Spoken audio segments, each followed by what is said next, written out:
Jangan skip video ni kalau korang tengah cari sarapan yang sedap lagi, sihat. Ini langsung tak ada tambahan gula. Perisa saya minum ni ialah perisa koko. Bukan sahaja dia tak ada tambahan gula. Lepas korang minum, korang akan rasa selesa dan bertenaga sepanjang hari.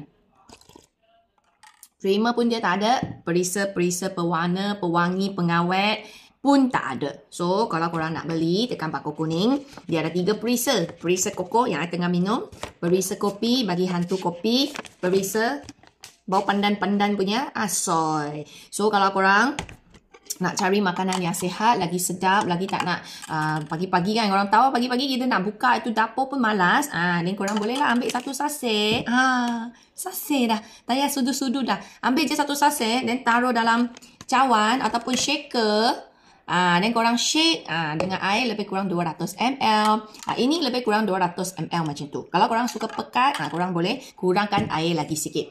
Ini sudah upgrade kawan-kawan. Bukan sahaja packaging dia daripada sudu-sudu, 1 sudu, 2 sudu kena tambah kan. Sekarang kita dah upgrade kita punya black soy ni, Avo Black dengan sachet. Satu lagi berita bagus ialah kita dah upgrade dengan tambahan avocado. So ini avocado sangat bagus. Dia ada lemak bagus, sangat sihatkan kita punya seluruh badan.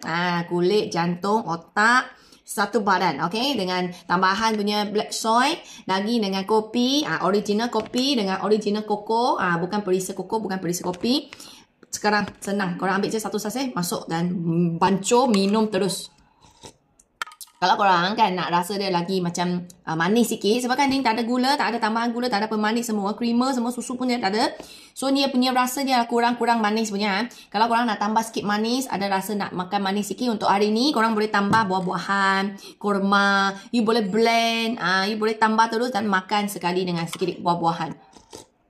Boleh je, tak ada masalah. So, satu pack ada 7 sachet. Siapa nak, tekan paku kuning. Nak try 3 rasa, boleh ambil 3 sachet dulu try. Kalau korang nak memang hantu koko sudah, ambil koko satu pack.